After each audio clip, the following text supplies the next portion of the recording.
What was done to me as a child was done by an army, and its stage management was meant to reveal their ideas about a new and improved Lord of the Flies.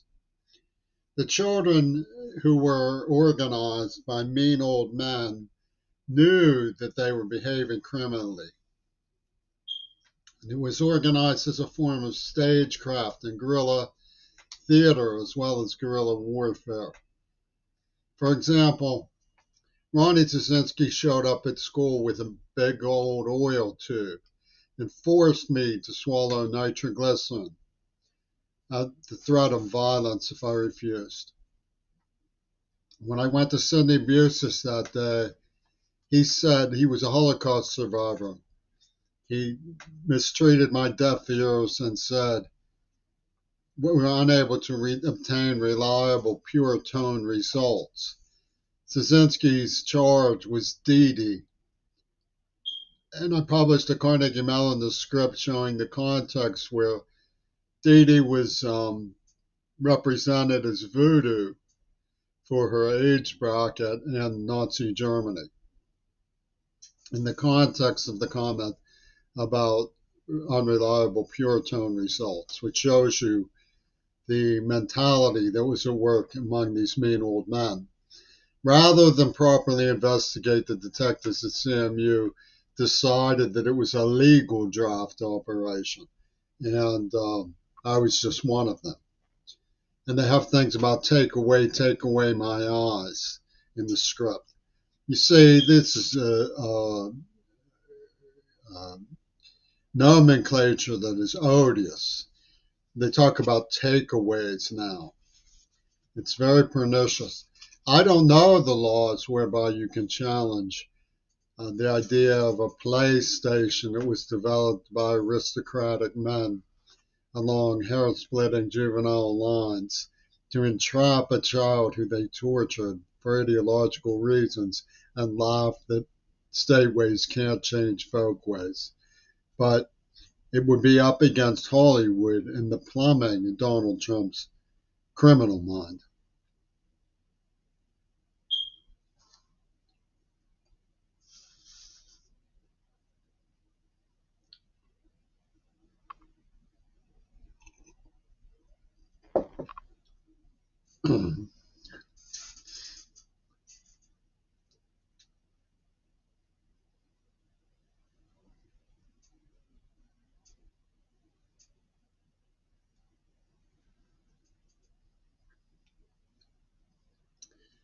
The authorities don't address what they can avoid addressing, but their method is to loop feedback systems towards me that have escalation of consequences.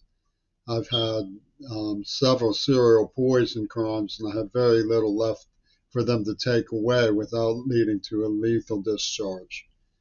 Um, an example of this is the way they chose a woman whose father had a sex chambers for therapy.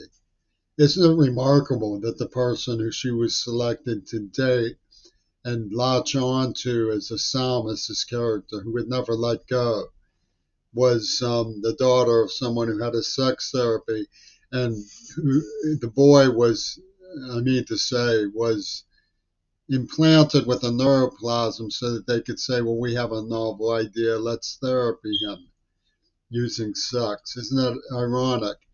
And there was a spectrochemical. There was a laboratory for Cyril Wecht, who's in Wilkinsburg. His campaign poster was on the spectrochemical labs.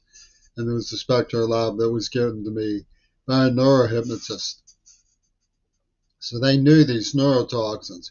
One of my accusers had a band called the Shunts, and they knew the neurohypnotics. So they even went into neurobehavioral research at the University of Pittsburgh. The people who were named in the script.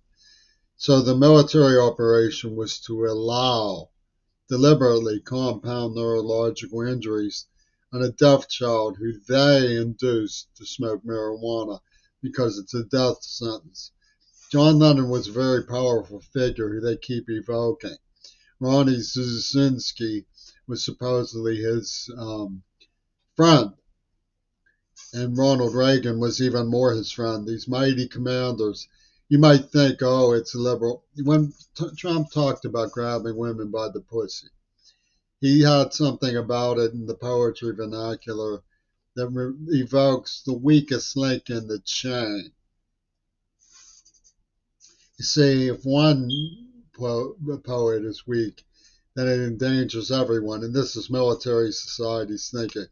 They don't realize that democracy was designed to recognize fascism and vote it out by the ballot.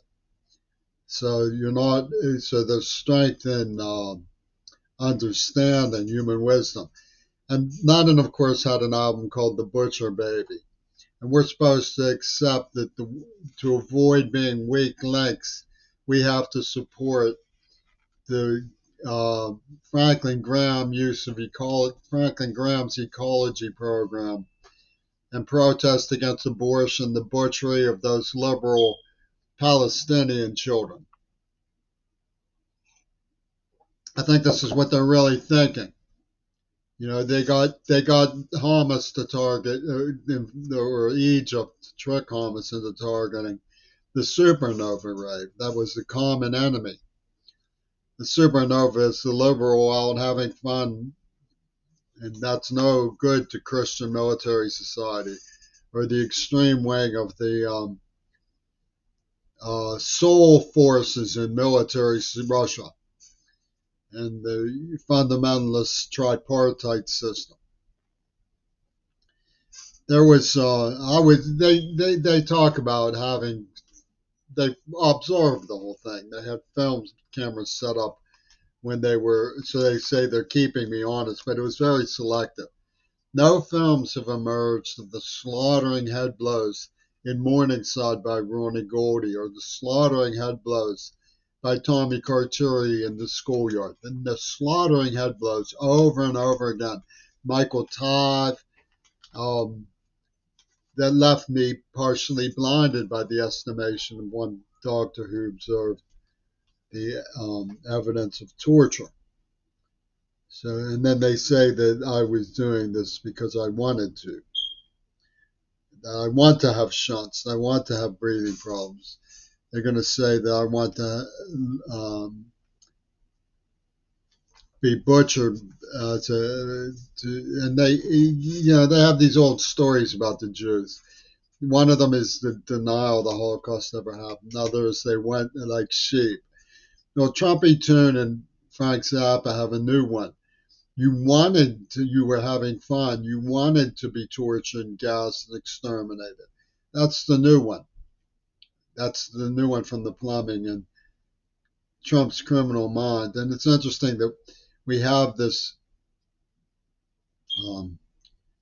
place called Tacit, which is DT for Donald Trump and CIA, Trump Acid. And they have this notation about the shunts and causing seizures. They knew the compound neurology. We find that in a book on the background of the Hamas movement is named Rigby because I have made clear that the government here out in Seattle and Washington made a hybrid statement right at the doorstep of Gaza with Mackenzie Shirilla. Father Mackenzie, no one was saved. I'm the bombing Rafah this month. No one was saved was their announcement. And this was right before the supernova rave was destroyed. So you think I'm making it up when I say that they have an ecology program, Franklin Graham and Toon. They say those dirty liberals in the supernova rave, what do they care about kids? Abortion is genocide, they say. And this is the play that they get to put on. They get to put on this play because nobody understands how to counter the domestic organization of a crime cartel this ridiculous. They came over to me and said when I was a child, you get one girl, she has to be a virgin, you have to stay with her or you'll be murdered. I would have said, well, that's our society, I'll abide by the rules. They say to subject the personas to successive degradations of the X motive then spraying their Holy Two Virgins trap with an injection threat. And what made me the enemy? Public school. My father was a human rights activist promoting public schools, and he was from the Navy. So they let the Japanese avenge criminals of the Axis come and take out a little boy from Bush's ship in the Navy, and nobody's moved to say the threat letter wasn't a threat, and virginity doesn't prove rape. They kept saying it was a threat. It was an acknowledgement that she had the right to leave. How is that a threat? But it's a robot species of intimidation.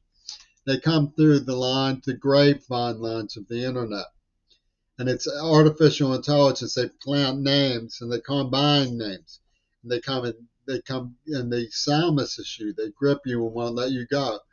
The idea is that the radar of heaven is an artificial intelligence unit that keeps tabs on your sex acts and has the right to come collecting for the grocery store of the Congo or something like this.